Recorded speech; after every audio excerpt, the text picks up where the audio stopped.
여러분 안녕하십니까? 시사쇼 정치다 김보건입니다. 이재명 대표가 4월 총선에서 준연동형 비례대표제를 유지하겠다고 밝히면서 정치권이 시끄럽습니다. 민주당 내부에선 최선의 선택이다 이런 반응이 나왔지만 한동훈 위원장은 5천만 국민이 영향받는 선거제를 이재명 대표의 기분에 맞춰 정한다면서 강하게 비판했는데요. 준연동형 비례대표제 파장 자세히 짚어드리겠습니다. 삼성물산과 제일모직 합병 과정에 부당하게 개입한 혐의를 받는 이재용 삼성전자 회장이 1심에서 무죄를 선고받았습니다.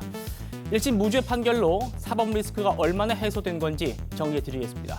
저는 1분 뒤에 돌아옵니다.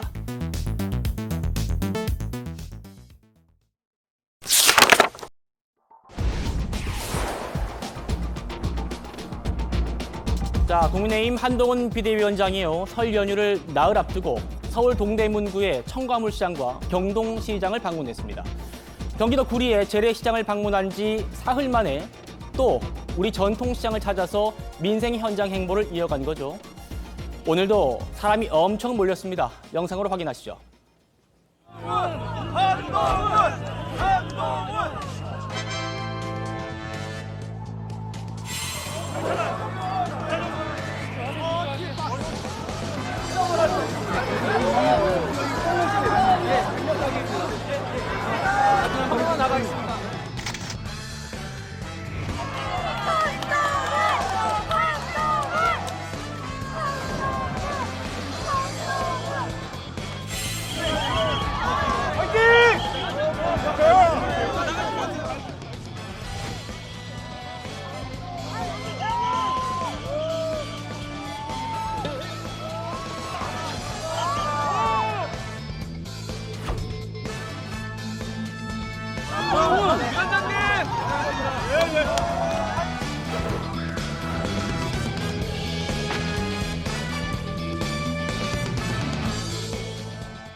자, 지금 보여드린 이 생닭 그리고 황태포 이 얘기를 조금 있다가 저희가 어떤 일이 있었는지 전해드릴 거고요. 최 의원님, 우선 영상 보셨습니다만 굉장히 사람이 오늘 많이 몰렸습니다. 구리시장 때보다 더 많이 몰린 것 같은데요?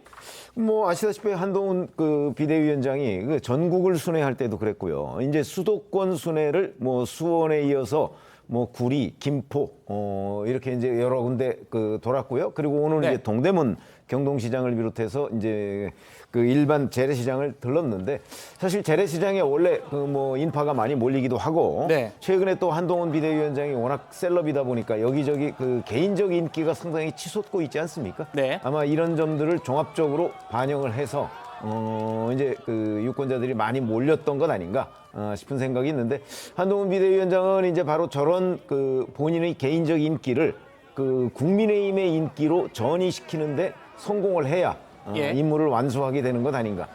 지금 그 과제를 안고 있다고 생각합니다. 예. 자, 오늘 일정 중에 제가 굉장히 재밌게 본 장면이 있어가지고 시청자 여러분께도 한번 보여드리려고 합니다. 지금 제 뒤로 보시는 이 사진인데요. 한동훈 위원장이 여기 이 생닭이 보이고요. 그리고 여기 이렇게 황태포가 보이는데 이 생닭과 황태포를 든 사진 이거 굉장히 저는 재밌게 봤습니다. 이게요. 인파가 이렇게 많았는데 네, 보시면 여기 또 생닭을 이렇게 쥐고 있죠. 굉장히 인파가 많았는데요. 이 생닭이 한동훈 위원장에게 인파를 전달되면서 한동훈 위원장에게 도착하는 그런 모습이 이 사진인데요. 무슨 일이 있었던 건지 저희가 오늘 현장에 동행한 정광재 대변인한테 물어봤습니다. 들어보시죠. 많은 인파들이 몰리다 보니까 좀 소란이 있기도 했는데 한동훈 비대위원장이 그래서 연신 그 상인들과 장을 보러 오신 분들께 감사하다는 말씀을 드렸고 또 소란을 일으켜서 죄송하다는 말씀도 많이 드렸습니다. 대추도 사시고 땅콩도 사시고 이런 견과류 많이 사시고 호떡도 사서 상인들과 나눠 먹기도 했고요. 어묵 좋아하시니까 어묵 드셨고 맨 마지막에 생닭 한 마리 꼭 사가게 된다고 하면서 닭 한 마리 사간 게 굉장히 인상적이었습니다. 일정을 거의 마치시고 자리를 떠나시는 상황이었는데 닭 파는 매장이 시장 입구에 있었던 거예요. 그러니까 닭 한 마리 사야겠다라고 해서 닭 한 마리 달라고 했는데 사람들이 너무 많으니까 직접 가서 사진 못 하잖아요. 그래서 닭 한 마리 얼마냐고 전달해 달라고 해서 10,000원 전달해 주시면서 개주하듯 전달해 드렸습니다. 네, 한동훈 위원장 지금 다시 한번 보시는 것처럼 이렇게 비닐봉지에 생닭이 든 이걸 이렇게 딱 쥐고 있고 이렇게 뭐 지역 사랑 상품권이나 이런 모습도 보이는데요. 아마 닭은 꼭 사야겠고 닭집은 저기 멀리 있는데 사람이 너무 많으니까 갈 수가 없어가지고 이거를 이어달리기 바톤 터치하듯이 이쪽에선 닭을 전달해주고 저쪽에선 돈을 전달하고 그랬다는 겁니다. 최수영 평론가님, 그러니까 오늘 궂은 날씨에 굉장히 인파가 많이 몰렸는데 저는 좀 위험해 보이기까지 했습니다. 그렇습니다. 저기 사람들이 저렇게 많은데 마치 생닭을 사가지고 사람들이 인파를 뚫고 릴레이 하듯이 전달했으니까 네네. 굉장히 혼잡했던 것 같은데 저는 이렇게 봅니다. 그러니까 통상 정치 지도자들이 이제 재래시장을 가면은 먹방을 하지 않습니까? 네. 뭐 어묵을 먹는다거나 떡볶이를 먹는다거나 이렇게 하는데 한동훈 회장 좀 생각이 달랐던 것 같아요. 사실 이제 설을 앞두고 있으니까 저 황태포는 사실은 제수용품의 상징 같은 것 아니겠습니까? 그렇죠. 과일과 어포는 이제 그건데 근데 왜 생닭일까? 저는 그렇게 봐요. 저희가 경동시장이거든요.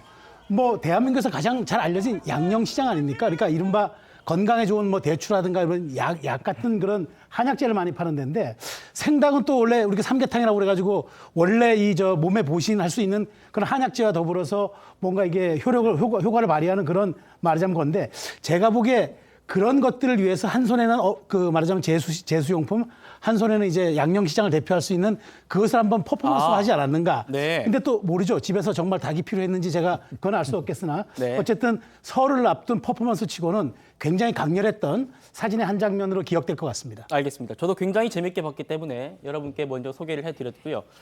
한동훈 위원장 오늘도요, 이 여당 대표로서 물가 상승과 이제 경기 침체 여기에 대한 미안함을 상인들께 토로했습니다. 들어보시죠. 설 명절을 앞두고 있는데 경기가 굉장히 안 좋죠. 서민분들 이 경기를 진작시키고 하는 노력을 저희가 좀 보여드린 것 같습니다. 물론 많이 부족하고 한데요. 많이 힘드실 겁니다. 저희가 더 노력하겠다는 마음 그리고 미안한 마음 가지고 왔습니다. 자, 총선용으로 한번 분석을 좀 해보겠습니다. 오늘 이 한 위원장이 찾은 청과물 시장 그리고 경동시장이 있는 서울 동대문구는요. 12년 전 19대 총선부터 내리 3번 연속으로 민주당 후보가 당선된 곳입니다. 국민의힘 입장에서는 굉장한 험지입니다. 최 의원님. 네. 그러니까 한 위원장이 수도권 약세 지역부터 이렇게 쭉 흘고 가는 그런 흐름을 계속 보여주고 있습니다. 그렇죠. 아니 근데 수도권은요. 국민의힘으로서는 대부분의 지역이 약세예요. 네. 사실은 지난 4년 전에 그 수도권에서 뭐 16석인가요? 뭐 그 정도밖에 얻지 못했기 때문에 서울, 인천, 경기를 다 합쳐서 그렇습니다. 그렇기 때문에 어느 지역을 가든 험지인데 특히 저 동대문 갑을처럼 저렇게 3번 연속으로 지면 그렇죠. 사실은 전략 공천을 할 수도 있는 지역이거든요. 네.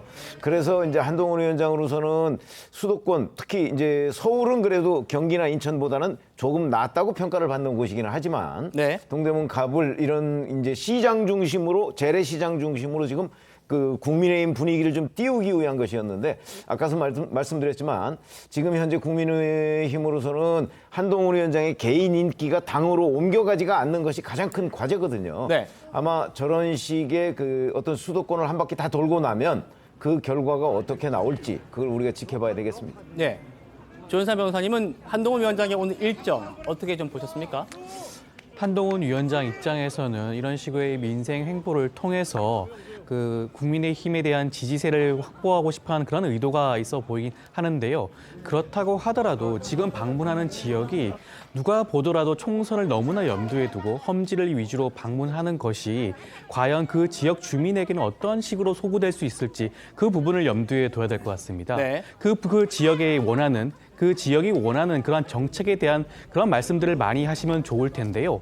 화제성 있는 방문만으로는 그러한 면이 보이지 않는 게 아닌가 싶습니다. 알겠습니다. 자, 오늘 이 정치권 최대 이슈는요. 아마 선거제일 것 같습니다. 그래서 이거 준비했는데요. 총선을 60일 앞두고도 그동안 정치권이 이 선거 룰을 정하지 못하고 있었죠. 그런데 오늘 드디어 가닥이 잡혔습니다. 한동훈 위원장이 며칠 동안 이재명 대표를 거세게 몰아붙였고 민주당 이재명 대표가 오늘 입장을 냈기 때문인데요. 영상 먼저 보시겠습니다. 도대체 이 비례 제도에 대해서 민주당의 입장이 뭡니까? 86일 남았는데 룰미팅도 이루어지지 않았다면 국민들께서 뭘 기준으로 선택하고 하실지 저는 걱정이 됩니다. 책임 있는 입장을 내주시기 바란다는 말씀을 드립니다. 지금 선거가 70일 남았습니다. 저는 정신 차리라고 말씀드리고 싶습니다. 선거제 관련해가지고 저는 민주당 갈 거 그랬어요. 정치하기 너무 편할 것 같아요. 지금 60며칠 남은 건데 아직도 이러고 있다고요? 이해하기 어렵습니다. 시청자 여러분도 아시겠지만 이번 선거룰은요 전적으로 이재명 대표의 선택에 달려 있었습니다. 병리평으로 회귀를 할 건지 절충안으로 갈 건지 이걸 득실을 따지면서 미루다가 드디어 결단을 내렸는데요. 직접 한번 들어보시겠습니다. 거대 양당 한쪽이 위성정당을 만들면 패배를 각오하지 않는 한 맞은편 역시 대응책을 찾을 수밖에 없습니다. 칼을 들고 덤비는데 맨주먹으로 상대할 수는 없습니다. 준연동제는 비록 불완전하지만 한 걸음 진척된 소중한 성취입니다. 과거로의 회귀가 아닌 준연동제 안에서 승리의 길을 찾겠습니다. 정권 심판과 역사의 전진에 동의하는 모든 세력과 함께 위성정당 반칙에 대응하면서 연동제 취지를 살리는 통합형 비례정당을 추진하겠습니다. 같이 칼을 들 수는 없지만 방패라도 들어야 하는 이 불가피함을 조금이나마 이해하여 주시기를 바랍니다. 핵심만 말씀드리면요. 이재명 대표 오늘 21대 총선 때처럼 연동형 비례대표제로 가겠다. 이거 하나고요. 그리고 두 번째는 민주당도 위성정당을 만들겠다. 이렇게 공개적으로 천명을 한 겁니다. 김광사 변호사님 어떻게 들으셨습니까? 아니 중연동형 비례대표의 원래 취지가 뭡니까? 이걸 뭔가 선택의 다양성, 그리고 소수 정당들의 어떤 목소리 이런 걸 하기 위해서 결과적으로 양당 구조를 좀 혁파하겠다는 거 아니에요? 네. 그 모순점, 그로 인해 나타난 병폐를 없애겠다는 취지 아니에요? 근데 결과적으로 지금 연동형 비례제로 가서 유성정당 만들겠다는 거 아니에요? 유성정당 만들려고 하면서 왜 준연동형을 유지하는지 참 이해가지 않아요. 결과적으로 21대 총선까지 똑같이 가다는 거 아닙니까? 결국은 그 당시에 비례대표를 해서 유성정당 만들어가지고 결국 비례대표의 순번이 있는데 그 순번이 있는 후보에 대해서 제대로 검증이 이루어졌습니까? 이루어지지 않았잖아요. 근데 그러다 보니까 그 당시에 비례대표로 인해서 배지를 달았다는 사람들이 뭐 최강욱 전 의원을 비롯해서 굉장히 자질과 여러 가지 면에서 부족한 사람들이 많이 들어와서 네. 어떻게 보면 21대 총선이 저는 난장판이 됐다 이렇게 생각을 하거든요. 그럼 또 다시 22대 총선도 역시 그런 식으로 치른다고 한다면 제가 볼 때는 또 좀비 정당처럼 생기는 거예요. 그다음에 총선 끝나고 나면 다시 또 양당으로 또 나눠서 가고 그러면 결과적으로 또 같은 것이 반복이 된다고 볼 수밖에 없어요. 만약에 주연동제로 가려고 했다고 한다면 미리 결정을 해야죠. 네. 그리고 거기에 대해서 유성정당의 어떤 병폐를 막을 것인지에 대한 그런 거 법을 만들라는 거 아닙니까? 지금 민주당이 가장 잘하는 게 뭐예요? 일방적으로 법 만들어가지고 대통령 법률 거부권 행사하게 하는 것이 민주당 아닙니까? 그러면 적어도 일찍 선거 지금 이제 한 60일 이쪽 저쪽 남았는데 이제 와서 왜 저런 걸 유지하겠다고 하는 건지 이제까지 결정 안 내렸다가 참 이해할 수 없는 대목이 많아요. 네. 더군다나 한동훈 비대위원장이 얘기했지만 이재명이라는 대표 한 명에 의해서 이게 병리병으로 가느냐 계속 연동형으로 가느냐 이런 것이 좌우가 된다는 것이 과연 이게 민주정당이 맞느냐 민주국가가 맞느냐 그런 참 자괴감이 좀 듭니다. 예, 애초에 이 위성정당 금지는요. 이재명 대표의 대선 공약이었습니다. 공약이라는 거는 누가 뭘 하든지 나는 이걸 하겠다. 이거 아니겠습니까? 한동훈 위원장도 그동안 이 대표가 어떻게 말을 바꿔왔는지 비교를 해달라면서 직격을 했는데요. 저희가 정리를 해봤습니다. 보시죠. 비례대표 제도에 관해서 2020년경부터 2024년 2월 오늘까지 이재명 대표가 얼마나 말이 바뀌었는지를 한번 비교해 봐주시기 바랍니다. 제3의 선택이 제4의 선택이 언제나 가능하고 비례대표제도 개편하고 그 이상한 위성정당 금지하고 그리고 선거제도 개혁해서 선거라고 하는 거는 뭐 여러분도 너무 잘 아시죠. 승부 아닙니까? 이상적인 주장 멋있지면 돼. 과거로의 회기가 아닌 준연동제 안에서 승리의 길을 찾겠습니다. 도대체 이재명 대표의 하는 말을 어떻게 국민이 믿을 수 있겠는지 저는 의문인데 다른 걸 다 떠나서 이 중요한 선거 제도가 이재명 대표의 마음에 달려있다는 게 이게 말이 됩니까? 이건 민주주의가 아닙니다. 그래픽 보겠습니다. 이재명 대표 보신 것처럼요. 대선 국면이던 2022년에 이렇게 얘기를 합니다. 비례대표 제도를 왜곡하는 그런 위성정당 제도를 반드시 금지시키겠다고요. 이렇게 얘기를 했는데 오늘 위성정당 금지 입법을 하지 못하는 점을 사과한다. 이러면서 결국 준위성정당을 창당하게 됐다. 이렇게 얘기를 했습니다. 교수님, 최 교수님. 네. 이재명 대표가 이 부분에 대해서도 입장을 바꾼 거는 분명해 보입니다. 어떻게 보십니까? 저는 또 이재명 대표가 이번에 이 결정을 내린 데 있어가지고 너무 갈팡질팡했어요. 얼마 전까지만 해도 멋지게 지면 무슨 소용이 있느냐 이런 얘기도 하고 그랬었는데 본인이 얘기한 것처럼 이제 사과를 했다. 사과를 할 것 같으면 그 제도를 만들지 말아야죠. 사과라는 거는 원래 선의를 가지고 해봤는데 그게 본의 아니게 결과가 안 좋았다. 그럴 때 사과하는 겁니다. 네. 지금 제도를 발표하면서 사과를 한다는 얘기는 지금 스스로가 이 제도가 문제가 있다는 거를 자인하는 거거든요. 논리의 문제가 아닌 거죠, 이건. 그리고 지금 이제 원래 전당원 투표로 간다고 했다가 그 부분이 비판에 직면하니까 다시 이제 이재명 대표가 일임했다가 네. 이 발표를 했단 말이죠. 저는 우선 이해가 안 가는 게 준위성정당이 뭔지 일단 모르겠어요. 준위성정당. 전 준연동형 비례대표라는 제도도 우리나라밖에 없어요. 하려면 연동형 비례대표를 해야 되는 겁니다. 예. 연동형. 연동형 한다고 했다가 준연동형 하고 한다고 하면서 위성정당이 나왔고 그래서 그건 안 되겠다고 해서 병립형을 이제 다시 회귀를 한다는 얘기가 양당에 다 있었단 말이에요. 그러다가 이제 국민의힘은 병립형으로 일찍이 입장을 정했고 근데 병립형은 어쨌든 거대 정당이 유리하다. 그런 측면에서 이제 민주당도 병립형으로 가려 했는데 당내 뭐 80여 명의 의원이나 원로들이 반대를 해서 이리로 온 것 같아요. 명분과 실리 사이에서 고민한 것만은 맞는데 저도 준위성정당 그리고 통합형 비례정당 이 말을 모르겠다고요. 그럼 위성정당과 준위성정당은 어떻게 다른 것이며 비례정당과 또 비례연합정당은 무엇인지 이에 대한 설명이 없어요. 이건요 지난번에 4년 전에 준연동형 비례대표도 정말 누더기법이었는데 차라리 그대로 가든가 그냥 4년 전으로. 지금 또다시 이상하게 준위성정당 통합형 비례정당 이게 정치학에서 이런 얘기는 안 나옵니다. 저도 정치학도입니다만 이건 국민들 너무 좀 우롱한다는 표현까지는 안 쓰겠는데 네. 너무 국민 헷갈리게 만드는 거예요. 이건 이렇게 하면 안 됩니다. 정치를. 예. 국민의힘이 이건 병립형은 물론 소수 정당에 불리하다 하더라도 병립형으로 아예 가든지 아니면 아예 그냥 준연동을 하든가 아예 비례대표 폐지하는 이렇게 나와야 되는 것이지 이건 이것도 아니고 저것도 아니고 이건 정치학들이 설명할 길이 없어요. 통합형 비례정당 이런 것들 너무 꼼수입니다. 이거는 차라리 위성정당이 나아요. 이렇게 하려면. 예. 변호사님. 민주당 입장을 여쭤볼 수밖에 없는데 지금 이재명 대표의 오늘 발표 이후에 평가들을 쭉 보면요. 물론 이제 여당의 평가입니다만 4년 전 제도로의 퇴행도 모자라서 통합형 위성정당 방침으로 더 심각한 꼼수 야합의 길을 열어놨다 이렇게 비판을 했거든요. 어떻게 좀 반박하십니까? 저는 일단 그 퇴행이라는 말 자체에 동의를 할 수 있을까 싶습니다. 준연동형이든 연동형이든 사표를 방지하고 민의를 제대로 반영하기 위한 제도라고 할 수 있죠. 지금 병립형으로 회귀할 경우에는 양당 정치가 공고해질 수밖에 없습니다.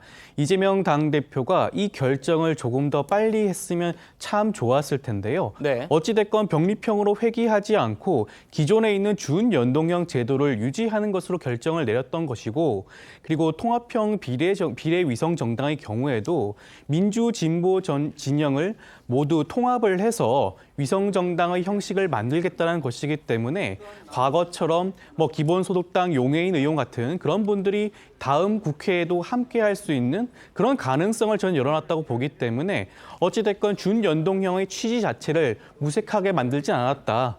그렇기 때문에 이번 결정이 다소 늦은 건 아쉬운 부분이긴 하지만 민의를 왜곡하지 않은 결정이 아닌가 싶습니다. 성우님, 그러니까 지금 조 변호사님 말씀을 보면 민의를 왜곡하지 않았다. 다만 결단이 좀 늦었던 건 아쉽다. 이렇게 말씀 주셨는데 어떻게 좀 평가하시나요? 아니, 우리가 비례대표도 47석도 마찬가지입니다. 지역구 253, 비례 47에서 300석. 우리가 대의민주주의를 택한, 말하자면 그렇게 해서 의원을 선출하는 표심이 반영되는 제도 아닙니까?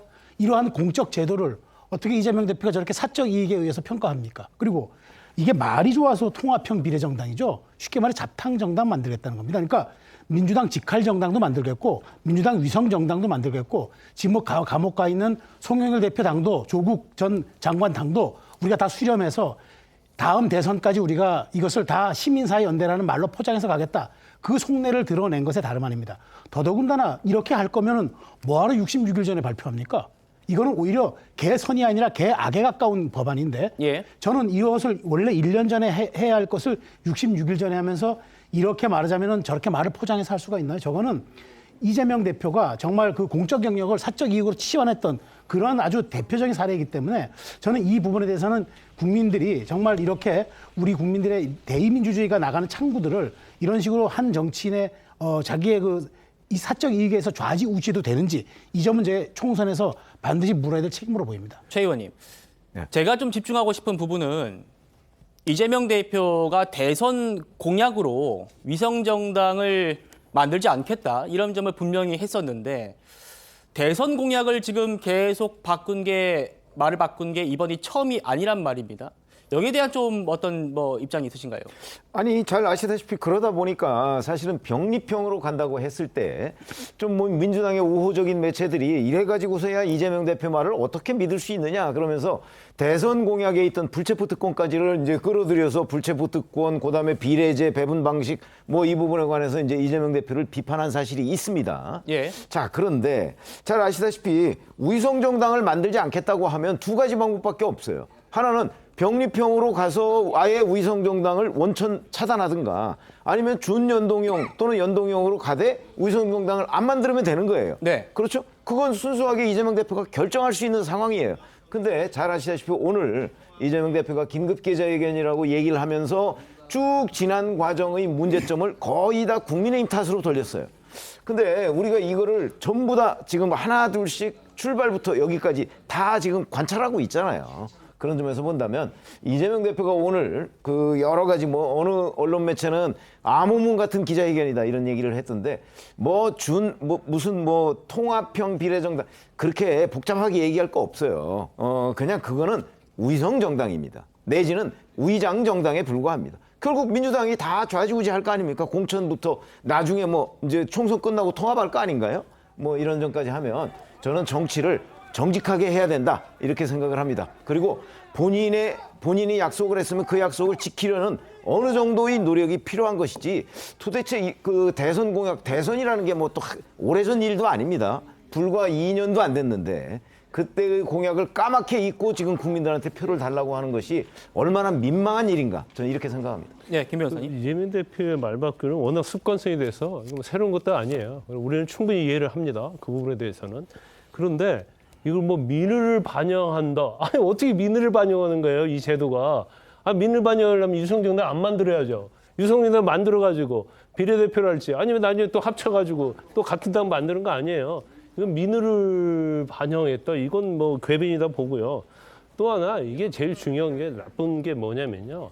이 투표를 할지 선거를 왜곡하는 거예요.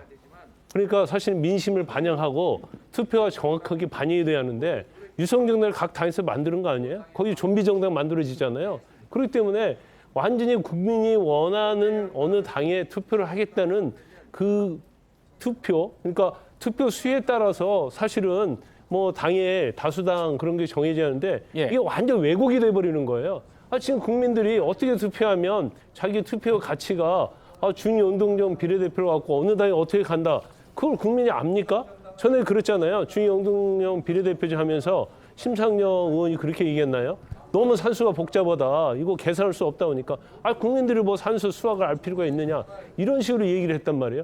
그것처럼 굉장히 복잡해요. 구조가. 더구나 유성정당 만들고 그다음에 떴다방 당들 나와버리면 사실은 국민의 어떤 투표, 선거가 완전히 왜곡된다는 데 가장 문제점이 있는 거예요. 네. 이런 지금 나오는 패널분들이 말씀해 주시는 이런 비판을 의식해서일지 이재명 대표가 오늘 사과드린다면서 4번이나 고개를 숙였습니다. 보시죠. 반칙이 가능하도록 불완전한 입법을 한 것에 대해서 사과드립니다.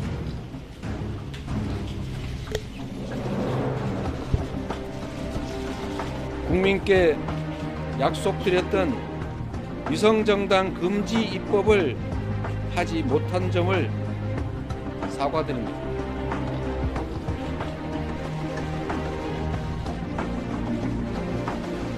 결국 위성정당에 준하는 준위성정당을 창당하게 된 점을 깊이 사과드립니다.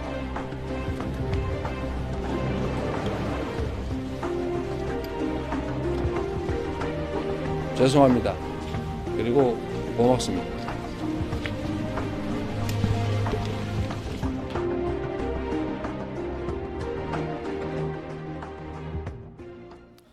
오늘 이재명 대표의 이 회견문이요.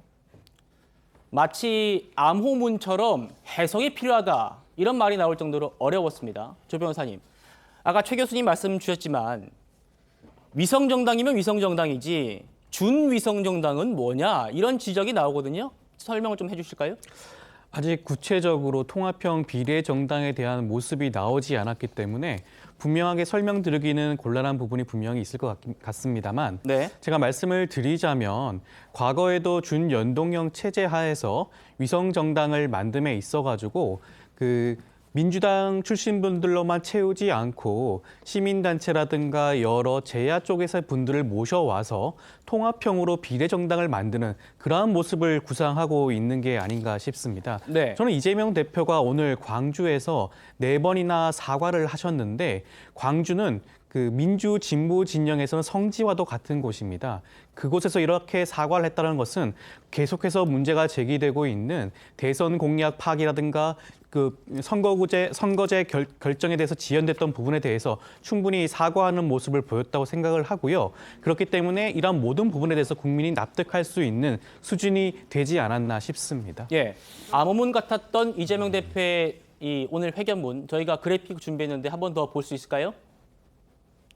네, 지금 보시는 것처럼 단어들이 뭔가 모순된 거나 이해하기 한 번에 어렵다 이런 평가들이 나옵니다. 병립형 비례대표제, 이중등록, 통합형 비례당, 준위성정당, 준연동제 취지 이런 뭔가 좀 정치권에서 소위 이 정치권에 오래 몸담았던 분들은 뭐 이해할 수 있을지 모르겠습니다만 국민들에게 사과를 하면서 이런 용어들을 좀 쓰면서 뭔가 좀 이재명 대표가 암호문을 만들어놨다 이런 평가가 나오는데 최 교수님, 네. 방금 이제 조 변호사님께서 말씀하셨던 이 준위성정당이라는 표현을 쓴 이유에 대해서 들으셨는데 좀 이해가 되시던가요? 이해를 못하겠어요. 제가 아까 그 이재명 대표가 준위성정당을 만드는 것을 사과한다고 얘기를 했잖아요.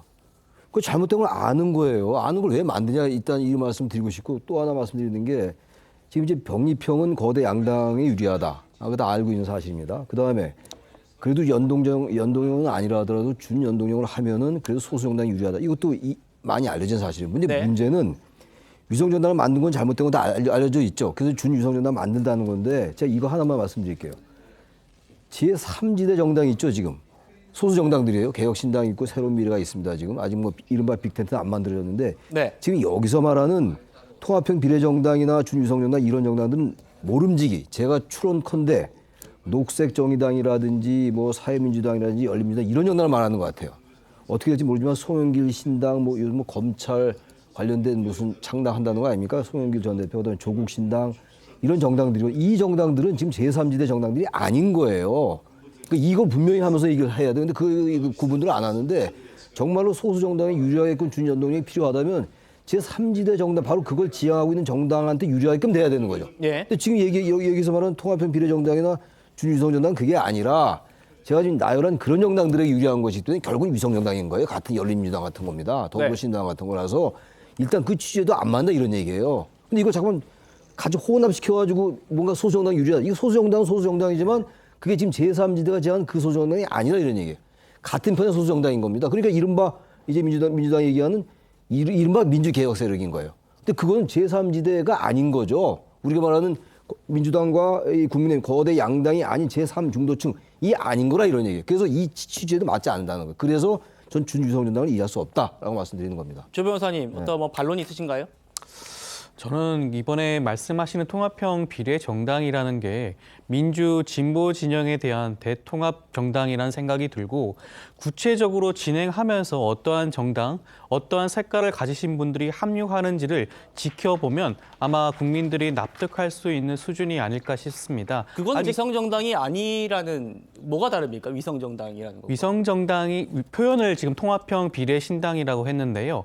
계속해서 말씀을 드리지만 준연동형 체제 하에서 위성정당을 방지하는 게 최고의 선택이었겠죠. 근데 지금 집권 여당에서는 위성정당을 만들겠다고 선언하지 않았겠습니까? 이대로 선거를 치르게 된다면 어떻게 보면 선거 결과를 야권에서는 장담할 수 없는 상황에 이를 수 있기 때문에 부득이 통합형 비례전당에 대한 말씀을 하신 것으로 보여지고 구체적인 모습은 차후 차차 밝혀지지 않을까 싶습니다. 예, 조 변호사님 말씀하신 것처럼요. 이재명 대표도 칼을 들고 덤비는데 맨주먹으로 상대할 수 없다 이러면서 이 준연동형 유지 결정을 국민의힘 탓으로 돌렸습니다. 한 위원장은 곧바로 반박했는데요. 한번 보시겠습니다. 틀린 말인 거 알고 계시죠? 처음부터 이거 시작할 때부터 정의당과 야합했던 것 아닙니까? 그러다가 정의당을 뒤통수 친 건 자기들이었습니다. 그렇죠? 그러면 이런 이상한 제도를 만들어 놓고 그러면 자기들 마음대로 모든 걸 끌어가겠다는 거예요? 아니, 모든 것이 이재명 대표의 입맛에 맞게 게리맨더링 하는 겁니까? 저는 비례대표 제도를 가지고 게리맨더링 하는 건 처음 봤습니다. 이 이유가 어제 문재인 대통령 만났죠? 거기서 얘기 좀 바꾼 거예요? 자기들 몇몇의 어떤 정략적인 이해관계로서 5천만이 모두 이 영향을 받는 선거제도가 하루아침에 바뀌는 겁니까? 얼마 전에 정청래 의원이 몰아갔잖아요. 당원 전부 다 투표로 가는 거고. 그때 당연히 병립형 돌아가는 걸 전제로 움직인 거 아닙니까? 우리 모두 알고 있죠. 그럼 그 이후에 상황이 바뀐 건 뭐죠? 민주당 내부의 정치 싸움이 바뀐 거 말고는 없습니다. 서로 간에 어떤 의원 석수를 나눠먹기 그 이상도 이하도 아니지 않습니까? 그걸 우리 모두 알고 있죠. 이러면 안 되는 겁니다. 최 의원님, 네. 한동훈 위원장은 그리고 국민의힘은 아니 우리는 연동형 비례대표제 처음부터 반대했는데 왜 우리 탓으로 하냐 이 얘기를 좀 하고 있는 겁니다. 사실 국민의힘이 연동형 비례대표제를 반대한 거는요, 뭐 한 두세 달 전이 아니고 5년 전부터입니다. 예. 뭐 잘 아시다시피 지난 4년 전에 그 준연동형 비례제로 총선이 치러졌죠. 그 총선의 선거법은 국민의힘은 관여하지 않았어요. 그때는 국민의힘도 아니었고 미래통합당이었는데 미래통합당이 반대하는 가운데 이제 민주당과 정의당과 뭐 기타 이제 그 군소정당들이 합세해서 사실은 그 선거법을 강행 처리한 거예요. 예. 그러니까 그때부터 그러니까 국민의힘의 전신인 미래통합당은 이 위성정당뿐만 아니고 이런 데에 반대했고 만약에 그 강행 처리를 한다면 준연동형제를 그러면 우리는 위성정당을 만들 수밖에 없다. 이렇게 공언하고 만든 거예요. 근데 당시에 민주당은 우리는 위성정당 안 만든다고 하고 준연동형제를 강행 처리하고 결과적으로 위성정당을 만들었어요. 네. 그때의 논리도 지금하고 똑같아요. 그러니까 상대가 칼을 들고 덤비면 우리 맨주먹으로 싸울 수는 없는 것 아니냐. 아니 그러면 처음부터 위성정당 없는 시스템을 만들면 되잖아요. 근데 왜 지금 와서는 위성정당 만들겠다고 하면서 사과하고 그러면서 왜 위성정당이 불가피한 시스템을 만드느냐. 여기에 대해서 저는 이재명 대표가 답변을 해야 된다고 봅니다. 그런 점에서 본다면, 자, 저희 같은 지금 이제 저런 논란을 봐가면서 아마 시청자분들도 누구 말이 옳은지 잘 모르실 거예요. 왜 그러냐면, 예. 위성정당을 위성정당이라고 얘기를 안 하잖아요. 무슨 통합형 비례정당 그래서 잘 모르게 얘기해요. 그래서 암호문이라는 얘기가 나오는 예. 거거든요. 그러니까 정직하게 국민들이 좀 이해할 수 있도록 설명을 하고 그리고 나서 사과를 해라. 저는 그렇게 말씀드리고 싶습니다. 조 변호사님, 반론 있으신가요? 어떻게 저도 좀 이해가 쉽게 되진 않았던 오늘 회견이었던 것 같은데. 일단 그 통합형 비례 정당에 대한 그런 말 자체에 대해서 문제를 삼는다면 어떻게 보면 위성정당이라고 표현을 할 수도 있겠죠. 그렇지만 통합형 비례정당은 지금 국민의힘이 만들고자 하는 위성정당과는 결이 좀 다릅니다. 아마도 민주 진보 진영이 함께하는 그러한 위성정당의 모습을 띌 것인데 국민의힘의 경우에는 오롯이 국민의힘 사람들로만 구성되어 있는 위성정당이겠죠. 그렇다고 한다면 많은 분들이 이 국회에 참여해서 본인들의 의견을 밝힐 수 있는 기회를 국민의힘 스스로 삭제하는 결과가 될 수도 있다. 하지만 민주당은 그러한 결정을 하지는 않을 것이다. 그런 점에 대해서 좀 집중을 하시고 봐주시는 게 좋지 않으실까 싶습니다. 요 차이 있는 것 같아요. 제가 이제 사회자 발언과 함께 말씀드렸는데 이게 과거의 위성정당 같은 경우 없는 걸 만들었어요. 근데 지금 이제 통합형 비례정당 같은 경우 있는 정당을 만드는 거랑 그 차이 있어요. 그게 더 저 안 좋다는 겁니다. 그게. 예. 그 있는 정당을 만드니까 그게 위성정당이 아니라는 논리를 피는 것 같아요. 제가 볼 때. 과거는 더불어민주당이 만들었잖아요. 그때 미래한국당. 없는 걸 만들어 위성이에요 진짜. 지금 그렇지는 않습니다. 녹색당, 정의당 뭐 이런 정당들이 있는 거를 비례해서 연합으로 통합하자 이 얘기인데 결론은 위성정당이에요. 지금도 하나 있어요. 물론 하나는 작년 있지만 11월에 네. 무슨 개혁연합신당인가 또 자기네들끼리 뭉쳐서 뭘 만든다고 한 게 있는데 결론은 비슷해요. 아마 그게 이거 아닌가 싶은 생각도 들어요. 제가 끼어서 들어서 미안한데 저도 웬만하면 이 부분을 좀 이렇게 동의하고 싶은데 이게 동의하기 어려운 논리다 그런 말씀을 드리는 겁니다. 예. 알겠습니다. 자, 이재명 대표요. 한 위원장이 요즘에 이 국민 택배를 내놓고 있지 않습니까? 이게 좀 인기인데 이 공약을 겨냥해서 사기다 이렇게 목소리를 높였습니다. 그러니까 한 위원장이 누가 누구한테 사기라고 하냐 이렇게 맞받아 쳤는데요. 보고 오시겠습니다. 지금도 할 수 있는데 하지도 않으면서 또 이거 주면 하겠습니다. 보통 사기꾼이 하는 일 아닙니까? 사기 집단이 하는 거라고 생각이 됩니다. 누가 그러던데 정책 사기라고, 공약 사기, 이거 국민들이 용서하지 않을 것입니다. 누가 누구한테 사기꾼이라고 하는지 모르겠습니다. 이재명 대표에게 물어보고 싶습니다. 지금까지 한 말 중에서 본인이 지킨 게 많은지 아니면 어긴 게 많은지. 제 입장은 선명하죠. 민주당 입장은 뭡니까? 서울 편입, 김포나 구리에서 하나면서 원해도 반대한다는 겁니까? 그럼 그렇다고 말하십시오. 최평론가님. 네.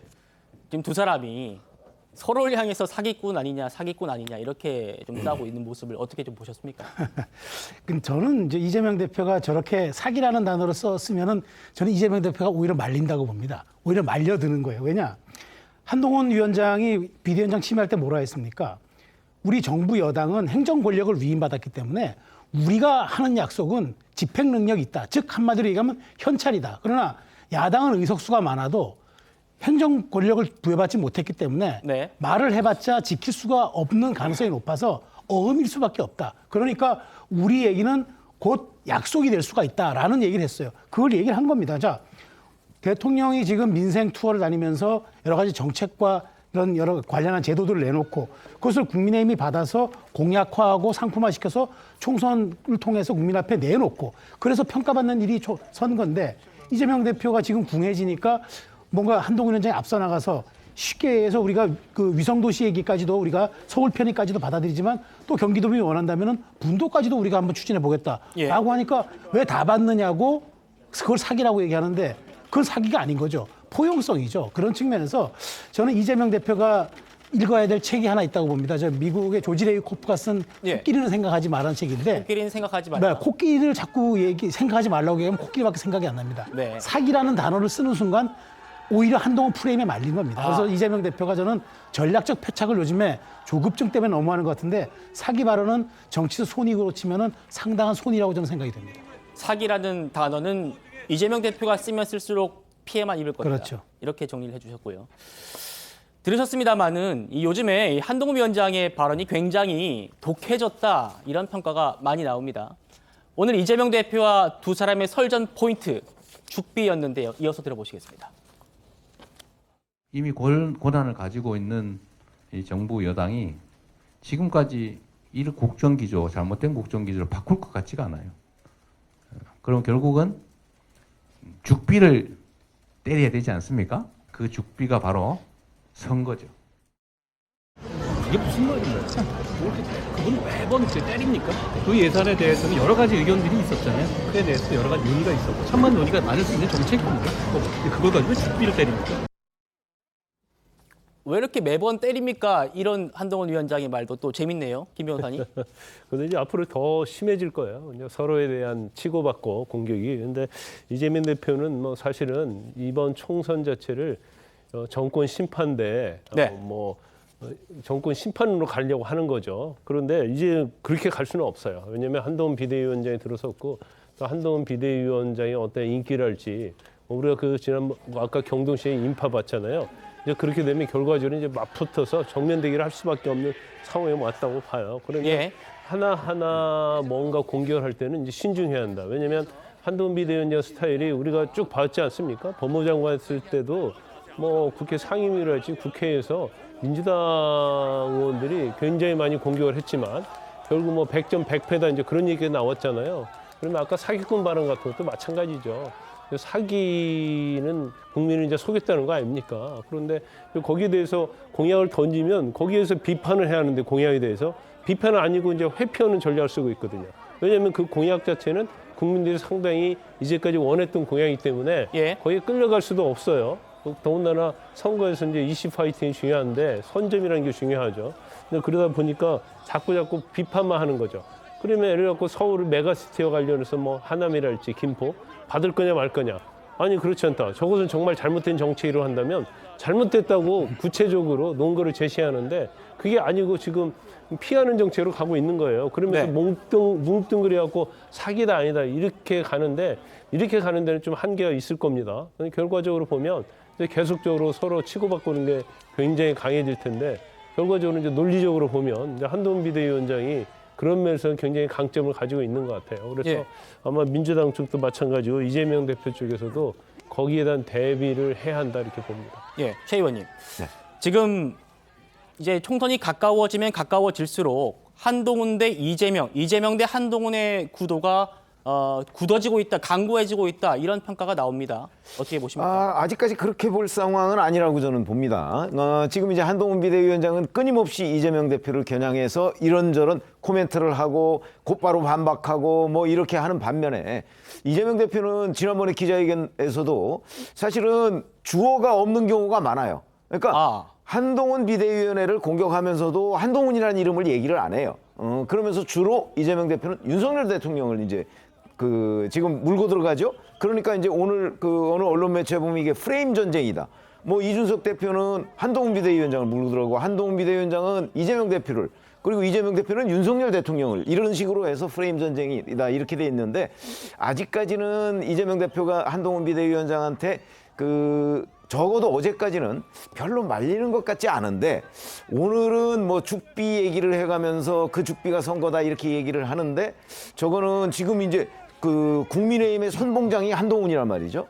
그렇기 때문에 죽비를 한동훈 비대위원장을 향해서 때려야 되는 것이냐 아니면 윤석열 대통령을 향해서 때려야 되는 것이냐. 근데 제가 보기에는 점점 이재명 대표가 윤석열 대통령을 겨냥해서만 비판의 수위를 높이다가 최근에는 워낙 한동훈 비대위원장의 반박이 강하다 보니까 한동훈 비대위원장 쪽으로도 약간씩 이렇게 공격의 화살을 지금 할애하고 있거든요.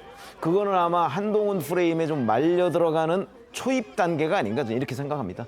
김 변호사님 어떻게 보십니까? 한동훈 위원장은 연일 이재명 대표를 공격을 하고 있고 이렇게 이재명 대표도 그동안은 뭐 제가 계속 쭉 진행해오면서 본 이재명 대표의 워딩도 보면 윤석열 정부를 그동안 공격하다가 물론 이 주어가 없어진 건 맞는 것 같은데 다시 한동훈 위원장 공격도 어느 정도 보이거든요. 이재명 대표의 워딩을 보면요. 근데 이 선거 프레임은요. 한동훈 대 이재명으로 갈 수밖에 없어요. 아무리 이재명 대표는 지금 민주당에서 정권 심판으로 가려고 해도 그럴 수 있는 상황은 아니죠. 왜냐하면 한동훈 비대위원장이 단순히 저는 이제 김기현 대표처럼 전 대표처럼 그런 역할을 하는 게 아니거든요. 지금 여당의 주도권을 완전히 쥐고 있는 거 아닙니까? 앞으로 이제 공천도 마찬가지겠죠. 정책도 마찬가지고 공약도 마찬가지예요. 그러면 전면에 한동훈 비대위원장을 내세우고 있고 어떻게 보면 지금 워낙 뭐 지지도 높고 그렇기 때문에 결국은 미래의 권력은 한동훈 비대위원장이 될 수밖에 없는 거고 지금 이재명 대표도 다음에 대선 나오려고 하는 사람 아닙니까? 그러면 결국 1대1 대결이 될 수밖에 없어요. 그러면 아무리 정권 심판으로 가자고 외쳐대도 사실은 그게 먹히지 않는다고 저는 봐요. 그러면 이제는 이재명 대표도 계속 억지로 일부러 자꾸 윤석열 대통령을 끌고 들어갈 게 아니고 그건 저는 효과도 없다고 봅니다. 앞으로 이제 여론도 그렇게 나올 가능성이 크고 그러면 결국 한동훈 비대위원장하고 정면 승부를 해야 하는 거예요. 이건 언제까지 피할 수 있는 그런 게 아니에요. 물론 총선까지는 피할 수 있겠지만 그때까지 피해버리면 사실은 총선에서 악영향을 미칠 거예요.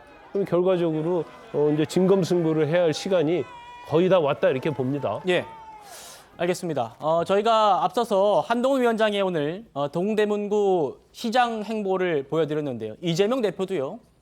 긴급 기자회견을 열고 그 이후에 광주에 있는 양동시장을 찾았습니다. 같이 한번 보시겠습니다.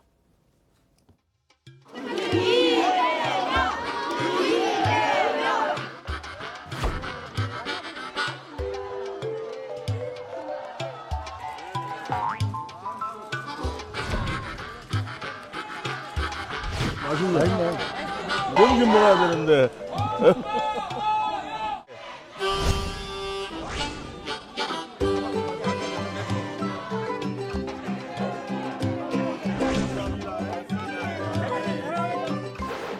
먹고 살기 어렵고 또 정치가 책임져야 될 부분을 책임지지 못해서 이렇게 어려운 상황이 됐는데 우리 국민들의 삶을 놓고 이렇게 이번에도 표준을 해줄게라고 이렇게 기만 행위를 하는 소위 정책 사기를 하는 행위는 참 못됐다 이런 생각이 듭니다. 나쁘다를 넘어서서 참 못됐다. 조 변호사님, 요즘에 여야 행보들 보면 뭐 총선 공약 발표도 비슷한 아이템으로 하고 또 비슷한 뭐 경제계면 경제계 이렇게 영입 인재도 또 비슷하게 영입하다 보니까 민주당에서도 뭐 표절 얘기도 또 나왔던 것 같은데 이재명 대표 오늘 설 민심 탐방으로 또 시장을 찾았습니다. 같이 한번 보셨는데 어떻게 좀 보셨습니까? 설을 앞두고 특히 총선 전이지 않겠습니까? 야당 대표 입장에서는 이러한 시장을 통해서 민생에 대한 행보를 하는 것은 일반적인 모습이기 때문에 여기에 대해서 한동훈 위원장과의 그런 비교를 할 필요는 저는 사실 뭐 의미가 있나라는 생각이 들고요. 네. 지금 이재명 당대표가 다시 한번 그 정책 사기에 대한 말씀을 하셨는데 저는 이 부분을 좀 짚고 넘어가고 싶습니다. 그 최근에 그 한동훈 비대위원장이 수원을 방문해서 그 철도 지하화에 대한 말을 하셨는데 맞아요. 그것도 사실은 민주당이 이미 그 다음 날 철도 공약을 발표하겠다고 했는데 그 전에 갑자기 수원에 내려와서 철도 공약을 발표했죠. 그리고 지금 김포에 관련된 공약도 마찬가지입니다. 지금 이미 국민의힘의 경우에는 김포 서울 통합특별법을 발의를 했던 상태입니다. 그런데 상임위에 상정조차 하지 않은 상태에서 갑자기 총선을 앞두고 공약의 형식으로 하는 것 자체가 정책 사기가 아니냐라는 생각이 들 수밖에 없는 것이고요. 그것도 철도 지하화의 문제는 계속해서 말씀을 드리지만 이거는 윤석열 대통령의 대선 공약이었습니다. 지금 집권 여당이기 때문에 그대로 시행하면 되는 문제였는데 이것을 총선을 앞두고 갑자기 공약화한다. 그렇다면 그 저의 자체가 의심되는 부분이 아닌가 싶죠. 같은 철도 지하화 공약이 문재인 대통령의 또 공약이기도 했기 때문에 그러면 문재인 정부에서는 왜 안 했냐 이런 얘기를 또 여권에서는 할 수밖에 없는 그런 상황인 것 같긴 합니다. 어쨌든 변호사님. 근데 저는 제가 이렇게 지금 말씀을 하셨는데 사실 그걸 왜 했느냐. 윤석열 대통령 공약이니까 당연히 하면 되는데 맞아요. 국정과제 포함돼 있어요. 자, 그런데 바로 직전에 철도 지하화법이 국회에서 통과가 됐습니다. 근거가 있어야 추진하죠. 그러니까 법이 통과됐기 때문에 가서 우리는 민자를 유치해서 그러니까 여기에 워낙 많은 민자가 들어가니까 그 비용이 들어가니까 최소의 그 공공비용은 최소로 줄이고 민자가 여기에 대한 이익을 가져가는 조건으로 여기에 돈을 투자한다. 그렇게 한 건데 다만 민주당이 그 다음날 할 건데 하루 앞서 했다? 이거는 선점이지 사기는 아니지 않습니까? 정확하게 얘기하면 하루 앞서서 이슈를 선점한 거지 그걸 어떻게 사기라고 표현하겠습니까? 그건 약간 어폐가 있는 거고 그다음에 저는 한동훈 위원장이 지금 이렇게 말하자면은 뭐 서울 구리 편입이라든가 하는 것들은 지역에 수요가 있잖아요. 그리고 이거는 분명히 다분히 찬반이 있는 논쟁적 이슈입니다. 그럼에도 불구하고 여당이 힘을 가지고 추진하되 분도까지 우리는 고려하겠다 얘기한 것은 이거는 진짜 다양성의 영역이고 이거는 국민들에 대한 삶을 조금 더 우리가 넓게 받아들이겠다는 그런 차원으로 받아들여야지 이거를 조금 말하자면 국민의힘이 너무 무리하게 앞서 나간다는 식으로 얘기하는 거는 조금 어폐가 있는 것 같습니다. 알겠습니다. 총선을 앞두고 여야가 공약 경쟁을 하는 거는 굉장히 긍정적일 겁니다. 그 결과는 어느 당이 공약이 더 현실성이 있고 더 와닿는지는 총선에서 국민들이 표로 결과를 내줄 겁니다. 저희는 다음 주제로 넘어가겠습니다.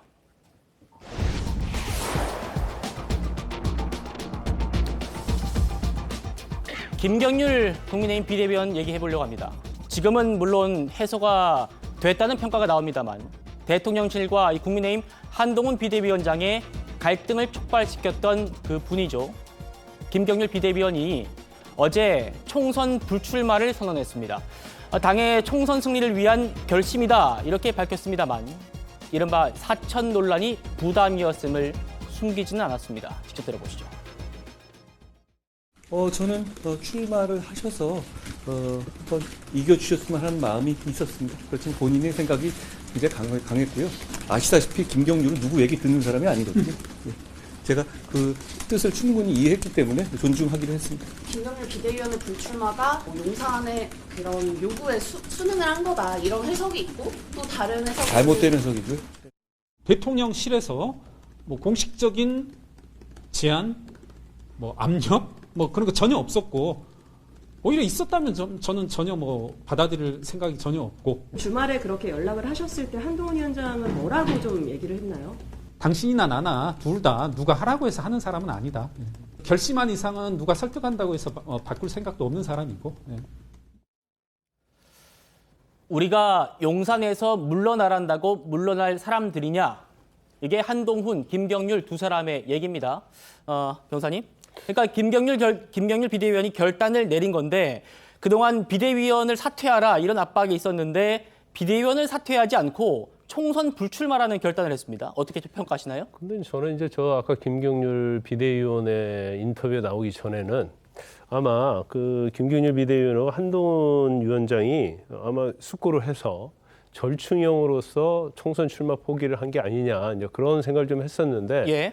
지금 사실 김경률 비대위원이 누가 막 하라고 한 데서 하고 그럴 사람이 좀 아니에요. 그럴 뿐인 것 같아요. 본인이 전략적 선택을 내렸을 가능성이 크다 이렇게 봐요. 그러니까 전략적인 선택이다. 그렇죠. 본인 스스로. 왜냐하면 지금 한동훈 비대위원장 입장에서 보면 한동훈 표 공천을 해야지 이 총선에 승리할 수 있는 거 아니겠습니까? 그런데 한동훈 비대위원장이 쭉 이제까지 비대위원장으로서 역할을 하면서 한 가지 딱 흠이 있었다고 한다면 바로 김경률 비대위원을 바로 마포 의뢰에 딱 공천하겠다는 취지로 해갖고 부범을 시켰었던 적이 있었거든요. 그러다 보니까 이제 그 부분과 관련해서 이제 공격을 좀 받은 적이 있어요. 그리고 본인도 사과를 했잖아요. 그리고 공천 시스템에 대해서 좀 잘 몰랐고 단순히 뭐 이걸 공천을 준다는 얘기가 아니고 뭐 경선 같은 걸 해야 한다 이런 식으로 얘기는 했지만 결국 그 부분을 또 친윤 쪽으로부터 공격을 좀 많이 받았거든요. 네. 그러면 이제까지 본인이 걸어온 길 중에서 조금이라도 흠이 있는 것 자체를 사실은 어떻게 보면 뭐 도려낸다고 할까 이제 그런 생각을 했을 거고 아마 김경률 비대위원도 아마 그런 생각을 한 것 같아요.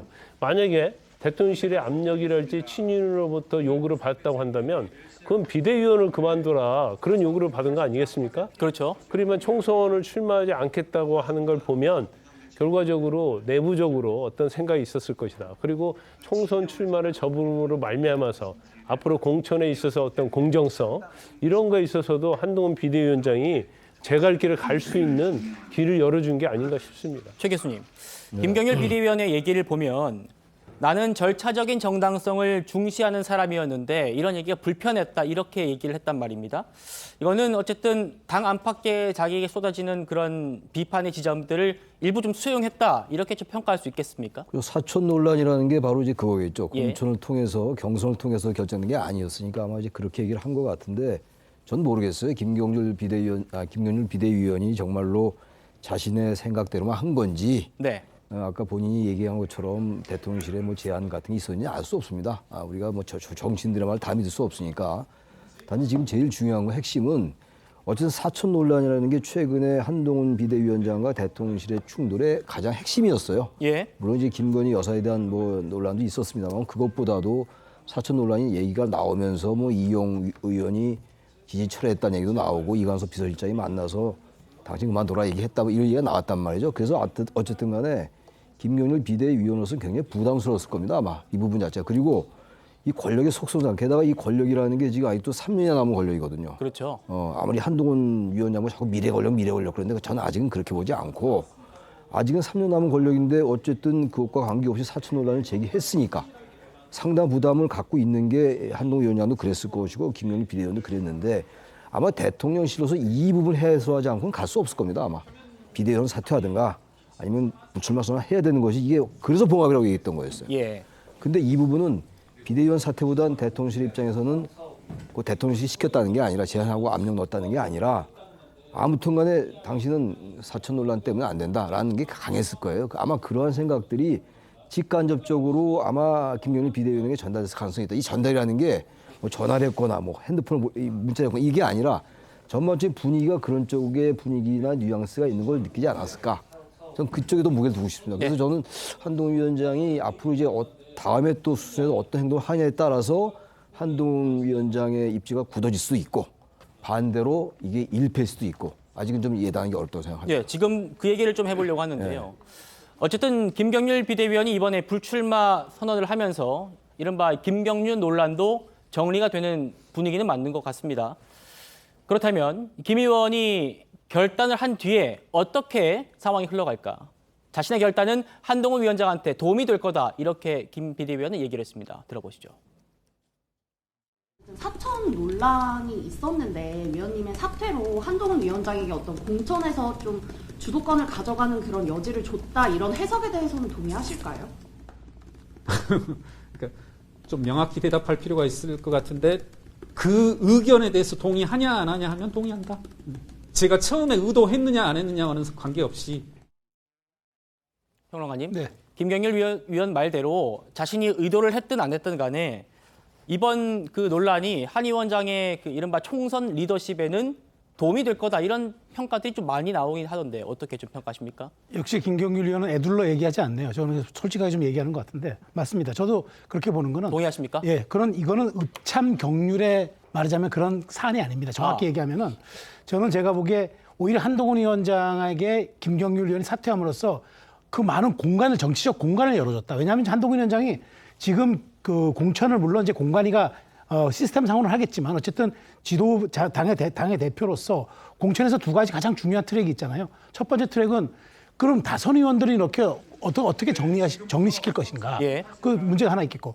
두 번째는 한동훈이 지금 전선을 이른바 586 때 지금 그 말하자면 한동훈 씨의 개혁 공천을 하면서 이른바 저격수 공천을 하는데 그 사람들을 명확하게 투입시킬 때 어떤 명분을 갖고 할 것이냐. 이 두 가지가 남은 과제인데 이렇게 된다 그러면은 한동훈 위원장은 사천 논란이 나왔던 김경률 위원을 이렇게 깔끔하게 정리가 된다 그러면 앞으로 윤희숙 의원이라든가 한동훈 위원장이 이렇게 예시하거나 혹은 지금 살짝 지금 말하자면 예고를 한 이런 사람들의 전략 공천이라든가 투입은 훨씬 제가 보기에 탄력을 받을 것 같고 그다음에 내 측근도 이렇게 말하자면은 어떤 대의를 위해서는 희생하는데 우리가 총선 승리라든가 여러 가지 그런 과정을 위해서 많은 사람들의 또 희생과 결단이 필요하지도 않겠느냐라고 말할 때 힘이 또 실리겠죠. 이 두 가지 트랙의 측면을 놓고 본다 그러면은 지금 김경률 위원이 얘기했던 것처럼 한동훈 위원장의 정치적 공간은 꽤 넓어진 것으로 봐야 하겠죠. 예, 한동훈 위원장은 앞으로 이 김경률 비대위원을 싸움꾼, 저격수로 활용할 걸로 보입니다. 화면으로 직접 보시죠.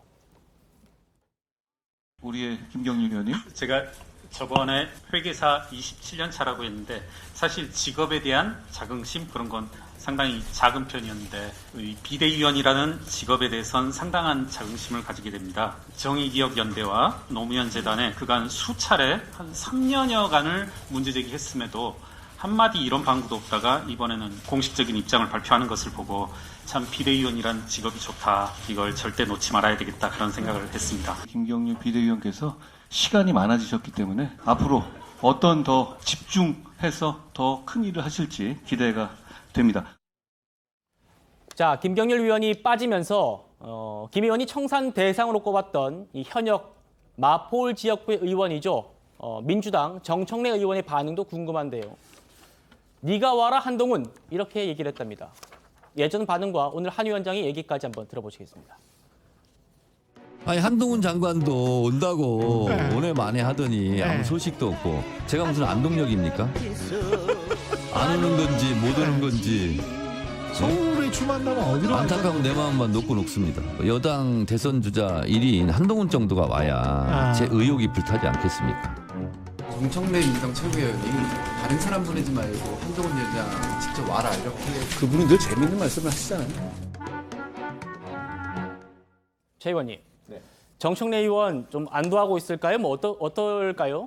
전망하십니까? 오히려 다소 아마 불안감이 생길 가능성이 있습니다. 지금까지는 김경률 비대위원과 맞붙을 가능성이 뭐 거의 확실한 것처럼 이제 언론 보도가 돼 있는데 네. 그러면 뭐 그와 관련해서 뭐 이런저런 이제 뭐 주변의 여론도 이제 형성이 어느 정도 돼 있을 겁니다. 왜 그러냐면 김경률 비대위원이 마포울에 출마할 것이다. 그 얘기를 한동훈 비대위원장이 처음 한 게 1월 17일이거든요. 벌써 보름 이상 17일 정도 지났습니다.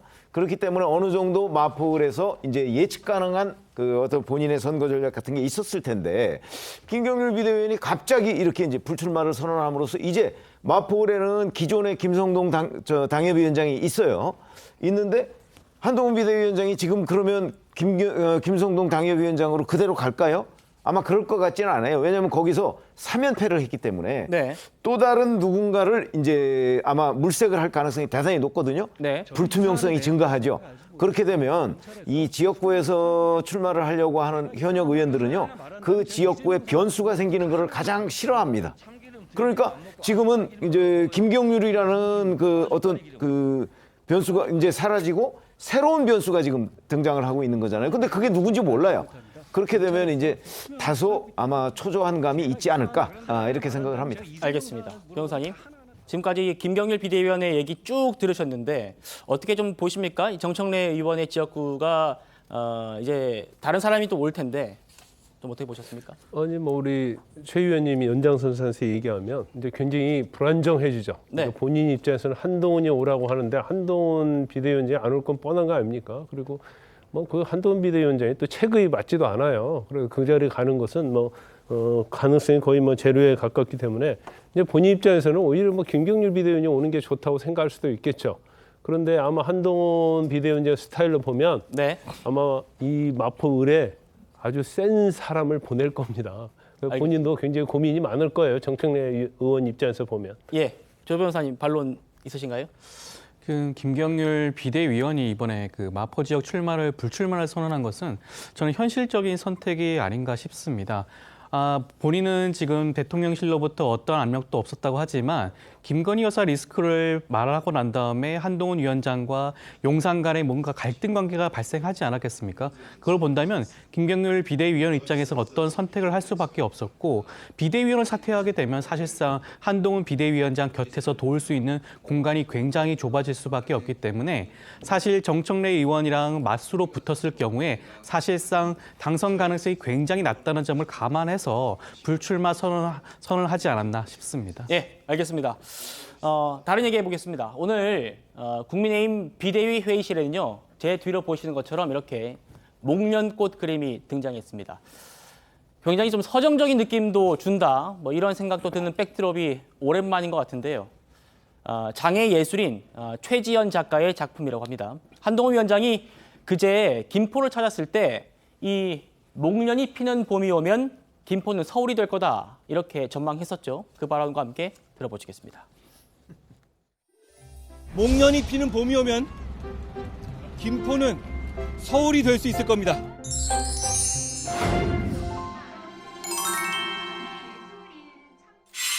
이 작품은 한동훈 비대위원장님께서 직접 고르신 그런 예술 작품인데요. 최지현 작가님의 작품이고요. 최지현 작가는 장애 예술인입니다. 한동훈 비대위원장님은 아무 생각이 없으셨겠지만 겸사겸사 같이 이 우선 구매제를 이렇게 선도적으로 이끌어주시는 계기도 마련해 주셔서 저는 장애 예술인의 한 사람으로서 우선 감사를 드리고요. 마지막 감사합니다도 배워봤으면 좋겠는데 감사합니다. 감사합니다.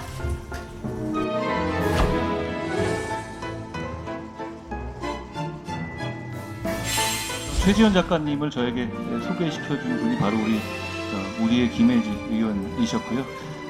저도 앞으로 솔선수범뿐 아니라 생각을 조금 더 하면서 살겠다는 반성을 좀 해봅니다.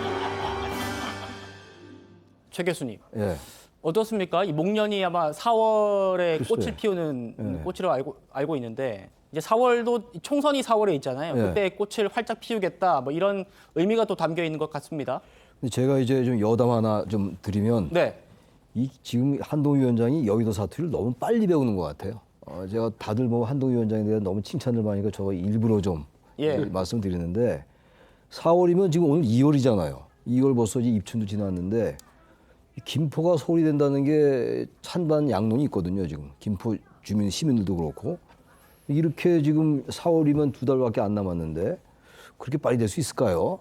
쉽지 않을 것 같은데 뭐 될 수도 있겠죠. 그러니까 정치인이 뭐 공약을 한다면 꼭 공약을 꼭 지켜야 되는 건 아닙니다만 조금 더 신선하게 하려면 한동훈다운 전 문법을 쓰면 어떨까? 이건 기존의 정치인들이 많이 쓰던 문법들이거든요. 이거 말고 본인이 얘기한 5천만의 언어가 좀 없을까? 뭐 제가 그걸 제안할 수는 없는 것이고 그걸 한번 좀 개발했으면 좋겠다. 그 말씀을 드리고 싶어요. 네. 저는 목련꽃 필 무렵에 이렇게 얘기하는 거 굉장히 좀 신선하게 들렸는데 저는 뭐 사투리처럼 반대입니다. 들리셨나 봅니다.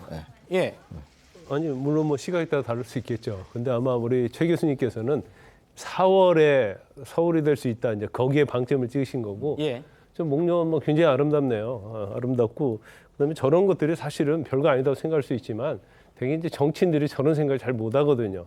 그래서 좀 세세한 측면에서 저런 것들이 쌓이면 상당히 뭐 국민들의 정서에는 영향을 저는 미친다고 보거든요. 더군다나 또 장애인 분이 그리신 저런 그림 그리고 정치에는 꽃이 없잖아요. 맨날 싸움만 있잖아요. 이제 그래서 뭐 저런 부분은 제가 볼 때는 굉장히 긍정적으로 평가해도 좋지 않을까 싶습니다. 알겠습니다.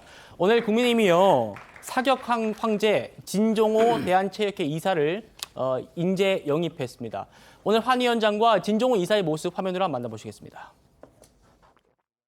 정치가 참 좋은 것 같습니다. 그게 아니면 제가 어떻게 이 세계 사격계 고트인 진종호 선수 옆에 이렇게 앉아 보겠습니까? 지난 20년간 우리 대한민국 모든 국민들에게 사랑과 관심을 받은 만큼 이제는 제가 여러분들에게 돌려드려야 될 시간이라 생각을 하고 있고요. 최평론가님, 정치권이 뭐 총선 때만 되면 스포츠 스타들이나 연예인 출신들을 이제 인재 영입하는데 진종호 이사 굉장히 국민들께 사격 영웅, 사격 황제로 많이 알려진 분입니다. 그렇습니다. 사실 뭐 지난 뭐 이렇게 국민의힘뿐만 아니라 윤석열 대통령도 장미란 그 역도 선수를 영입함으로써 우리나라 또 문화체육 행정에 굉장한 또 그때 신선감을 줬는데 제가 지난번 말씀드렸지만 인재 영입 유형에는 3가지가 있습니다. 외연 확장형이 있고 저격수형과 명망가형 3가지가 있는데 당연히 명망가형이죠. 그리고 저는 외연 확장도 가능하리라고 생각합니다. 그러니까 진종호 선수가 보여줬던 그동안의 체육인으로서의 보여줬던 푸임이라든가 그다음에 대국민적 기여도 그다음에 저런 좀 이른바 담대한 자세들 이런 것들은 굉장히 뭐 특정 진영을 떠나서라도 많은 국민들에게 좀 울림도 줄 수 있고 소구가 되는 측면이 있기 때문에 저는 진종호 이제 앞으로 위원이 영입했으니까 뭐 어디 출마를 하든 뭐 비례로 가든 그런 여러 가지 전략적 쓰임새는 당연히 알아서 판단하겠지만 아마 그 체육행정이라든가 그다음에 조금 우리가 갖고 있는 글로벌 말하자면은 그 세계에서 우리 좀 체육인들의 역할이 조금 위상이 좀 제고되기를 그런 계기가 되기를 좀 바라겠습니다. 알겠습니다. 국민의힘 상황 여기까지 살펴보고요. 저희는 박근혜 전 대통령 얘기 좀 해보겠습니다.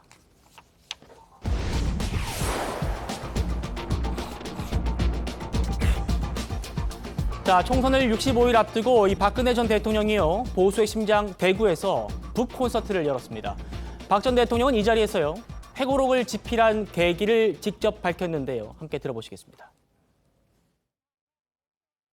예, 오늘 이 자리에 이렇게 올 수 있었던 것도 그동안 거의 하루도 빠지지 않고 열심히 재활 운동을 한 덕분이었다고 생각을 합니다. 아침에 이제 되게 일어나면 먼저 간단하게 아침 식사를 저 혼자 준비를 해서 먹고 근데 이제 집 앞에 그 바로 앞에 그 뜰이 있거든요. 근데 거기서 걷기도 하고 그동안에 이제 있었던 일들에 대해서 막 많은 얘기가 있고 또 잘못 알려진 것도 있고 또 뭐 하여튼 굉장히 얘기가 많지 않았습니까? 그래서 그 대통령을 지냈던 사람으로서 어쨌든 아쉬웠던 일에 대해서는 또 그냥 아쉬운 대로 또 이거는 좀 잘한 결정이다 생각한 건 또 그대로 이렇게 써서 그 밝힘으로써 이게 미래 세대한테도 교훈이 될 수 있었으면 그런 생각으로 이제 집필을 결심하게 된 겁니다. 예. 박근혜 전 대통령이 기자 간담회 성격의 자리를 갖고 국민들과 직접 이렇게 대화를 나눈 거는 탄핵 사태로 구속된 이후 처음인데요. 최 의원님, 윤 대통령이 보낸 화환도 좀 눈길을 끌었습니다. 그렇죠. 뭐 윤 대통령은 작년 그 10월 26일부터 몇 달간 무려 3차례 이제 접촉을 했고요. 그러면서 이번에 이제 박근혜 전 대통령의 생일이 있었죠. 네. 그때도 이제 그 윤 대통령이 직접 전화해서 이제 안부를 묻고. 근데 오늘은 그 이제 북콘서트입니다. 본인이 그동안에 연재했던 회고록에 그 책 2권으로 나왔다고 해요. 네. 이제 그런 부분을 이제 대구에서 지금 북콘서트를 해서 아주 제한된 인원을 초청해서 지금 본인이 처음으로 어찌 보면 지지자들과 대화를 하는 자리거든요. 그래서 이제 저 자리에서 많은 사람들이 관심을 가졌던 이유는 혹시 이번 총선에 지금 뭐 총선 사실 2달 정도밖에 남지 않았기 때문에 네. 박근혜 전 대통령이 정치적 영향력을 발휘하려고 하지 않을까 뭐 이런 여러 가지의 그 어떤 관심 때문에 이제 주목을 했는데 네. 본인은 뭐 정치를 안 한다고 하고 또 작년 9월에는 정치적 의미의 친박은 없다 지금 이렇게 얘기를 했거든요. 그러니까 그런 태도를 끝까지 견지할지 아니면 뭐 예외적으로라도 뭐 예를 들어서 본인을 지금 그 모시고 있는 유영하 변호사 같은 경우는 대구에 출마를 공식화했어요. 그렇죠. 그러니까 그런 경우도 본인이 거리를 둘 것인지 뭐 이런 부분은 여전히 뭐 대구의 어떤 정치 지형을 박근혜 전 대통령이 지금 좌지우지한다고 볼 수는 없지만 아마 그 영향력이 부정적으로 미치지는 않을 거다라는 평가는 많기 때문에 그 일거수일투족에 관심을 가질 수밖에 없는 것 아닌가 이렇게 생각이 듭니다. 네. 수감 시절에 썼던 이 자필 메모도 처음으로 공개가 됐습니다. 보겠습니다. 2021년 늦가을 감옥에서라는 제목입니다. 적폐로 낙인 찍히고 충실하게 일한 공직자들이 구속됐다. 견디기 힘든 고통이었다. 이렇게 회고를 하면서요. 정치를 함께한 이들마저도 모든 짐을 제게 건넸다. 삶의 무상함을 느꼈다. 이렇게 얘기를 했습니다. 또요.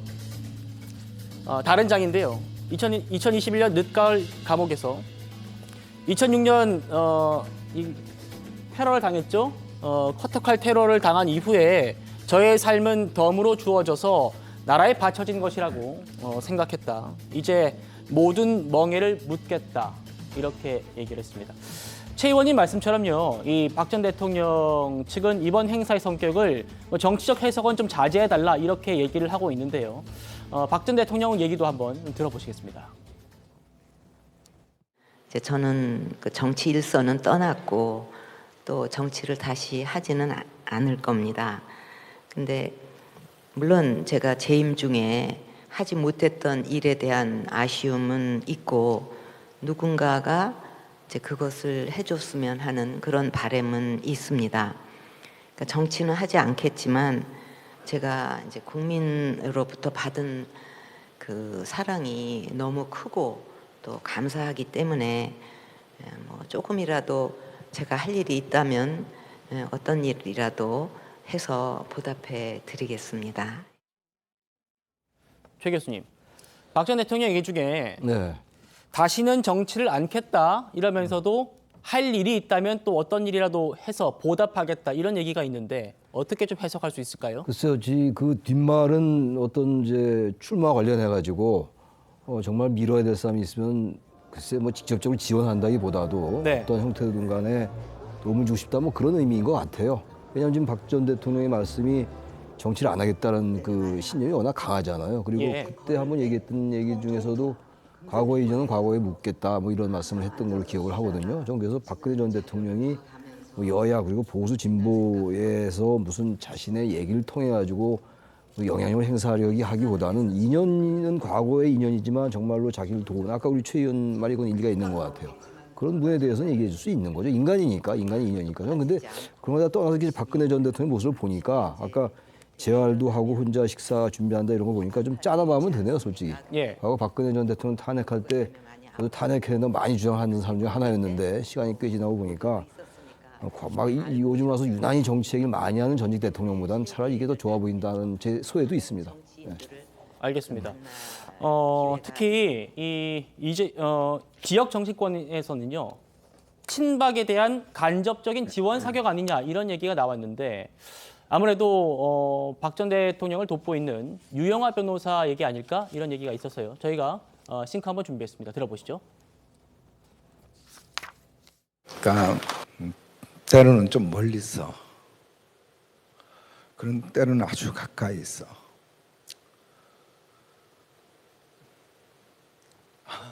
죄송합니다. 네.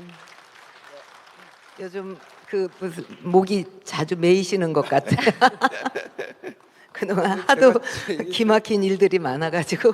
대통령께서 힘드실 때 저에게 보여주셨던 모습은 딱 두 글자는 담대했다는 겁니다. 극한의 고통을 인내로서 묵묵히 견뎌내셨고 오히려 대통령께서 저를 많이 위로하셨고. 최평론가님. 네. 보셨습니다만 박 전 대통령을 오랫동안 모셨던 이 유영하 변호사가 오늘 북콘서트에서 울컥하는 모습을 좀 보이기도 했어요. 좀 어떻게 좀 보셨습니까? 아마 유영하 변호사는 그런 마음이 들 겁니다. 그러니까 그 탄핵 이후 재판에 넘겨지고 그다음에 그 사면복권으로 이제 나올 때까지 사실은 모든 사실 옥중수발은 이제 유영하 변호사가 대리인으로 했다고 봐야 될 텐데. 네. 저는 저 장면을 보면서 이런 생각이 들었습니다. 지금 사실 대구에 유영하 변호사도 출마를 준비하고 있고 그다음에 그렇죠. 경북 경산에 지금 최경환 전 장관도 출마 준비하고 있고 그다음에 우병우 전 수석 얘기도 나오고 있는 상황이잖아요. 근데 박근혜 대통령이 미묘한 발언을 했어요. 누군가가 해줬으면 하는 바람이 있다.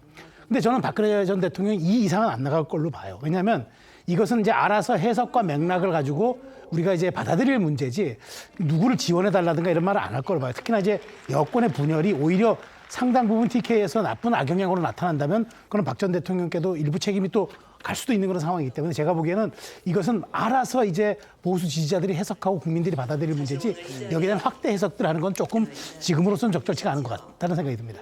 알겠습니다. 저희는 오늘 무죄를 선고받은 이재용 삼성전자 회장의 얘기 좀 해보겠습니다.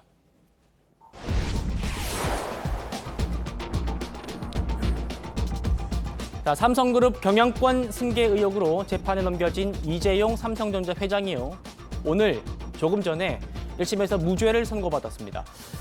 2020년 9월 기소된 지 1252일이고요. 약 3년 5개월 만에 1심 선고가 나온 건데요.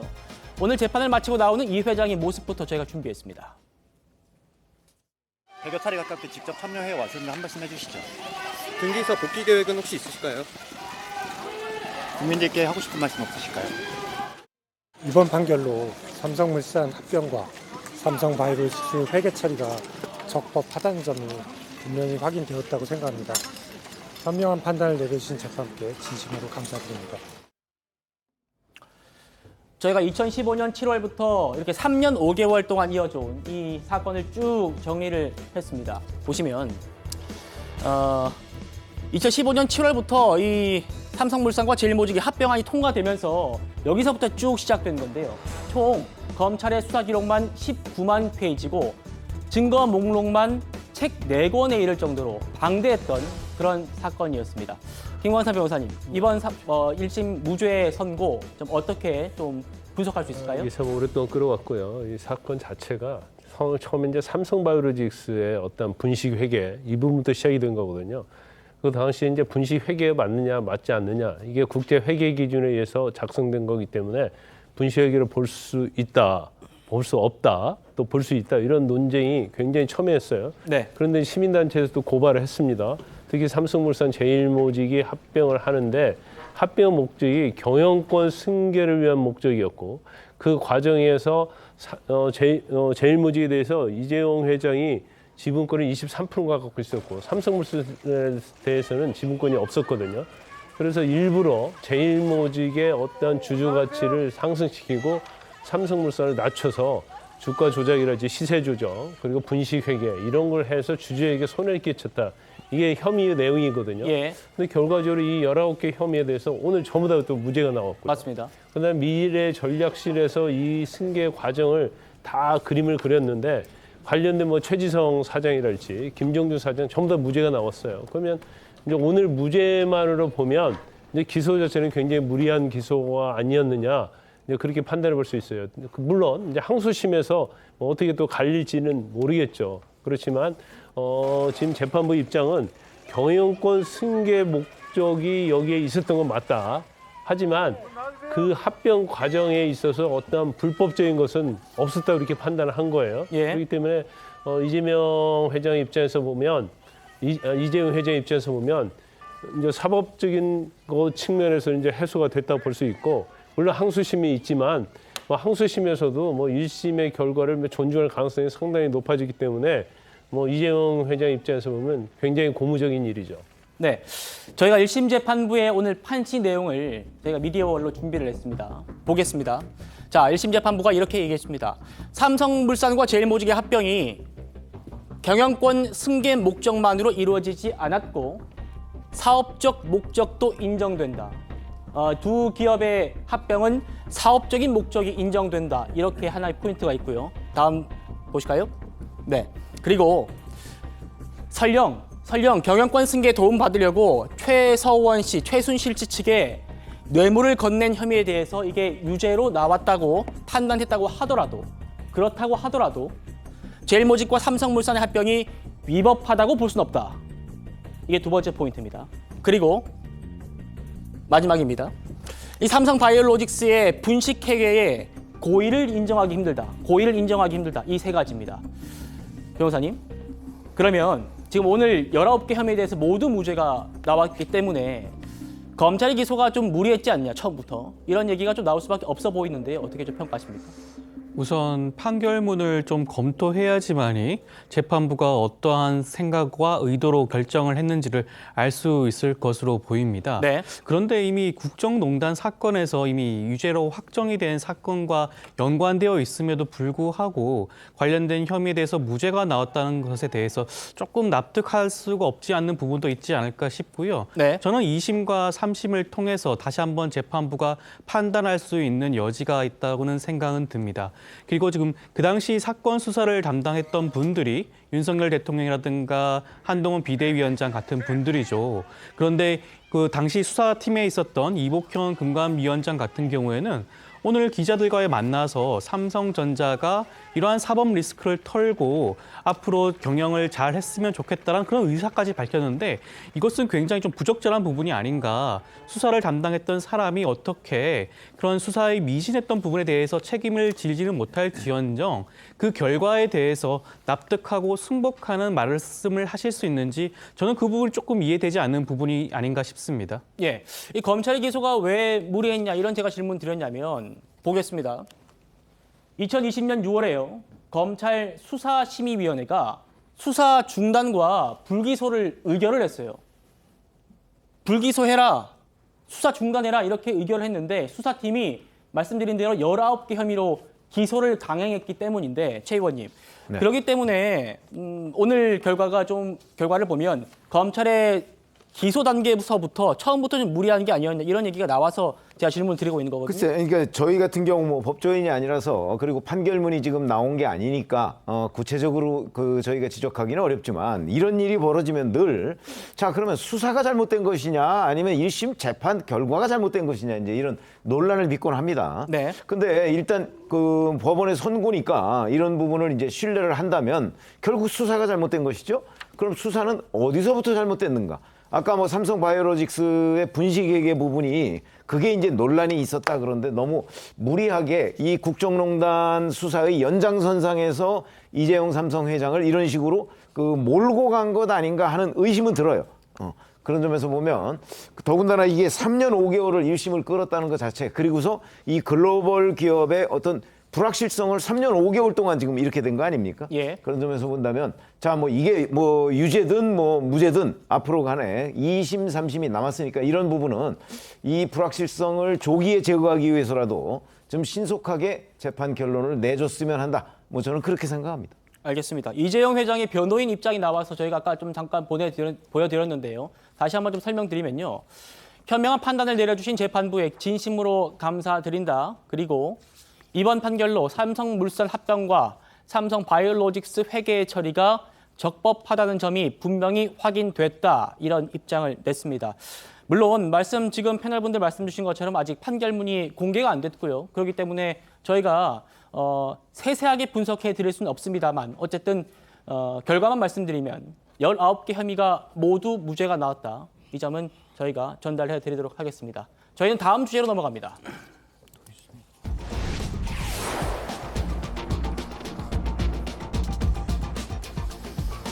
자, 이번 4월 총선에서 변수가 하나 생겼는데요. 대장동 의혹의 키맨이죠. 유동규 전 본부장이 이재명 대표의 지역구 인천 계양을에 도전장을 냈다는 소식입니다. 저희 TV조선 단독인데요. 직접 목소리 한번 들어보시죠. 이재명이 만약에 안 된다면 저도 안 되는 거고, 이재명이 된다면 저도 되는 겁니다. 이재명하고 저하고 똑같은 범죄를 지었는데 범죄자 이재명이 출마를 할 수 있다면 저도 출마를 할 수 있는 거라고 저는 생각하기 때문에 자신 있게 저도 출마를 할 생각입니다. 그래서 제가 계양에 출마를 하려고 합니다. 조현산 변호사님. 일단 유동규 씨가 뭐 당적을 갖고 출마할지 무소속으로 할지 이건 아직 정해진 건 아니래요. 그렇지만 얘기를 들어보면 범죄 혐의를 받고 있는 이재명 대표도 나오는데 나라고 안 될 게 뭐가 있냐 이렇게 얘기를 하는데 좀 어떻게 들으셨습니까?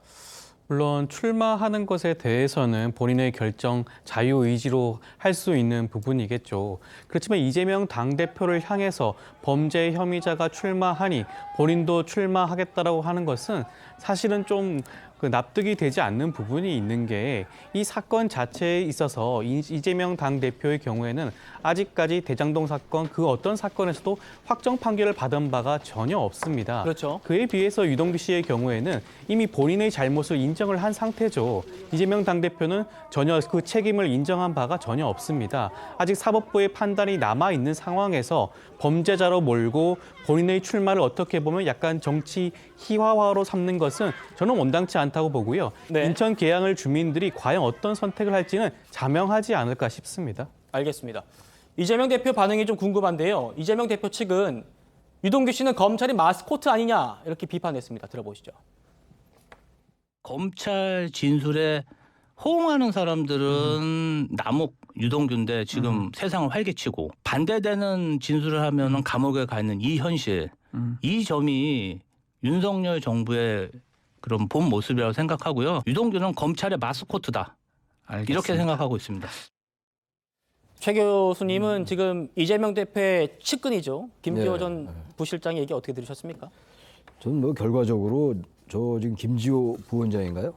부실장이니까 부실장, 예. 김지호 부실장이 너무 이재명 대표 쪽으로 편향돼 있다고 저는 생각해요. 일단 저렇게 전 뭐 동의하기 좀 어렵고 저 부분을 떠나서 전 성사되기 어려울 것 같습니다. 유동규 전 본부장이 지금 출마한다는 것도 아까 어느 분 말씀처럼 정치 희화라고 느껴지고 예. 어느 당에서 유동규 전 본부장을 입당을 시켜서 싸우겠습니까? 뭐 본인이 무소속 나와서 출마하면 할 수 있는 겁니다만 전 조 변호사 말씀이 일리가 있는 것 같아요. 정치를 하려면은 물론 유동규 본부장으로서야 이재명 대표에게 뭐 한이 아니 맺혔겠습니다만 정치하려면 적어도 정치 언어가 좀 순화돼야 되겠죠. 저는 그래서 상당히 이건 성사조차 되기 어려운 얘기다라고 저는 성사되기가 힘들 것이다. 그렇게 생각합니다. 네, 최평원님. 저는 뭐 하나의 또 그 관점에서 놓고 보면 이것도 흥미로운 지점이 하나 있는 게 뭐냐면 지금 계양을이 이재명 대표와 지금 그 원희룡 전 장관의 지금 대결 구도가 거의 굳어지고 있지 않습니까? 물론 최종 공천은 나오진 않았습니다만은.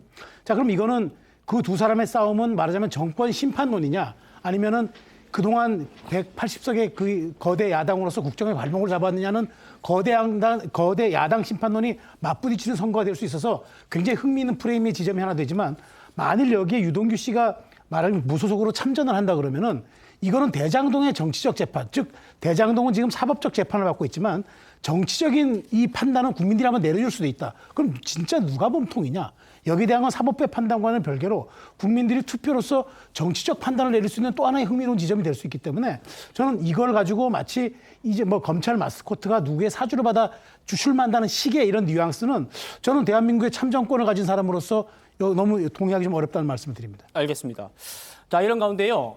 보복운전 혐의로 기소가 돼서 벌금형을 선고받은 이경 전 상근 부대변인이 당의 공천 부적격 판정에 불복해서 이의 신청을 했다가 기각됐다는 소식 저희가 전해드렸습니다. 이경 전 부대변인이 여기 입장을 내놔서 저희가 반론권 보장 차원에서 말씀을 드리려고 합니다. 먼저 증거 제출에 자신감을 보였던 이경 전 부대변인의 목소리 한번 들어보시죠. 대리운전을 본인이 했다라는 분이 나왔어요? 나오셨습니다. 추가 이야, 서류를 제출했습니다. 극적이다, 그분 극적. 사실 확인서 포함해서. 근데 이제 객관적인 증거들이 좀 더 저희 쪽에서 오히려 좀 요청을 해서 기다리고 있습니다. 하여튼 아주 어려운 고비 하나 넘기셨고 더 큰 고비 경선이 남았네요. 자신 있습니다. 그래픽 한번 보겠습니다. 이렇게 얘기를 했습니다. 이경전 부대변인. 반론권입니다. 이 대리기사님의 사실 확인서 그리고 변호사가 대리기사 본사에 운전 기록을 요청한 내용 증명서 이거를 추가로 제출했다. 이렇게 얘기했고요. 그다음이요. 당의 이의신청위원회에서 나에게 요청한 이 본사에서 검증된 자료 받는 거는 재판을 가야지 된다고 한다. 내가 할 수 있는 자료는 모두 제출했다. 이렇게 얘기를 했습니다. 최 의원님. 그러니까 뭐 사실 확인서 그리고 내용 증명 요청서 이건 냈는데 당에서는 이거는 객관적인 자료가 아니다. 이렇게 얘기한 그러니까 모양입니다. 당에서 요구한 거는 내용 증명서를 내라는 거 아니겠습니까? 무슨 얘기냐면 당시 그 대리운전기사 업체에서 누군가로부터 전화를 받았을 거 아니에요. 대리운전기사를 보내달라는. 그래서 그리고 그래서 누구를 그 대리운전기사로 배정을 했다. 이거를 확인 이제 뭐 공증이나 이런 걸 걸쳐서 보내달라는 얘기인데 그걸 안 냈다는 거 아니겠습니까? 이경 전 부대변인이. 그러면 안 냈으면 예를 들어서 이경 전 부대변인 말대로 변호인이 그런 거를 대리운전기사 업체에 요청을 했다면 그 기록이 남아 있거나 아니면 그게 확인되면 대리운전기사 업체에서 그거를 이경 전 부대변인한테 안 내줄 이유가 없겠죠. 네. 그런데 그 이경 전 부대변인이 그걸 당에 못 낸 걸로 봐서는 대리운전기사 업체에서 그게 없거나 아니면 그게 사실이 아니거나 뭐 둘 중에 하나 아닐까요? 저는 이경 전 부대변인이 지금 저 문제 가지고 저렇게 마치 자기는 할 일을 다 했다는 식으로 항변할 수 있는 상황은 아니라고 보는데요. 예. 결국 궁금한 거는 이경 전 부대변인이 그래서 뭐 총선 때는 어떻게 한다는 거냐, 혹시 무소속으로 나올 거냐 이건데요. 결국 불출마로 입장을 정한 것 같습니다. 계속해서 입장을 보면요. 무소속이라고도 출마하라는 분들이 많이 있지만 민주당이 위험해진다. 그런 구도를 만들 수는 없다. 그러면서 여기가 또 재밌습니다. 망이 망소이가 되는 길을 걷겠다. 이렇게 얘기했는데요. 변호사님, 망이 망소의 길을 걷겠다는 거는 어떻게 좀 해석을 할 수 있을까요? 이경 전 부대변인 같은 경우에는 민주당 내에서는 친명으로 분류가 되면서 현재 윤석열 정부를 상대로 공격적인 그런 공격수로서의 모습을 많이 보여주지 않았겠습니까? 예. 비록 다음 총선에 출마하지 못하지만 총선 이후에도 그러한 역할을 스스로 자임해서 충실히 수행하겠다는 그런 의사가 아닌가 싶습니다.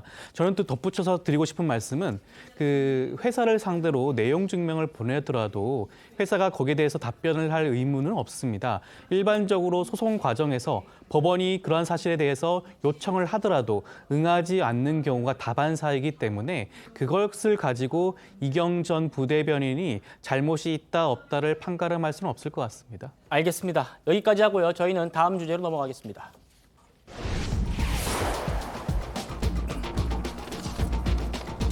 자, 이재명 대표 선거제 입장을 밝히기 하루 전에 어제 양산 평산마을로 내려가서 문재인 전 대통령을 예방했습니다. 함께 보시죠. 아유, 어서 오세요. 네. 아유. 감사합니다. 아유, 보자. 네. 이거 또. 이거 지금 막. 진짜 이 비도 없으면 큰일 났다는 거예요. 정확하게 그걸 겨냥하셨더라고요. 결국은 지금 우리 정오의 정치가 그런 일을 만든 거죠. 민주당이 좀 상생의 정치, 이렇게 좀 앞장서 주기 바라고요. 우호적인 그래서 제3의 세력들까지도 다 함께 힘을 모아서 이렇게 상생 정치로 나아갈 수 있다면 대선에서도 큰 전화위복을 계기가 되지 않을까 그렇게 생각을 합니다. 문재인 전 대통령은 민주당을요 명문정당이라고 표현하기도 했는데 박성준 대변인 목소리 이어서 들어보시겠습니다. 명문정당 얘기하면서 우리가 이제 다 같이 이렇게 하나 된 힘으로 왔는데 총선 즈음에서 친문과 친명을 나누는 이 프레임들이 있는 것 같은데 참 안타깝다. 우리는 하나고 또 단합이 다시 한번 제일 중요하다는 말씀을. 조 변호사님, 이게 단합을 강조하는 차원에서 명문정당이라는 얘기가 나왔습니다만 지금의 민주당을 두고 이재명의 민주당 이런 얘기가 나오는데 문 전 대통령이 그게 아니라 문재인과 이재명의 민주당이다 이렇게 한 거 아니냐는 해석이 나와서 여쭤봅니다. 해석의 여지는 분명히 있을 수는 있겠지만 그 민주당이 가지고 있는 색깔을 다음 총선에서 그대로 유지해야지 윤석열 정권 심판에 대한 국민적인 열망을 오롯이 받아낼 수 있다. 그런 원론적인 말씀을 하지 않은 게 싶고요. 여기에 대해서 아마 이재명 당대표도 문재인 전 대통령의 뜻을 받아들이는 그런 수용하는 모습을 보이시는 게 아닌가 싶습니다. 알겠습니다. 아마 오늘 이재명 대표가 회견을 한 이 선거제 관련해서 연동형 비례대표제를 유지하겠다 이런 입장을 전달했지 않나 그런 생각도 듭니다. 저희는 1분 뒤에 돌아옵니다. 네, 저희는 내일도 오후 5시 10분에 찾아뵙겠습니다. 여러분 고맙습니다.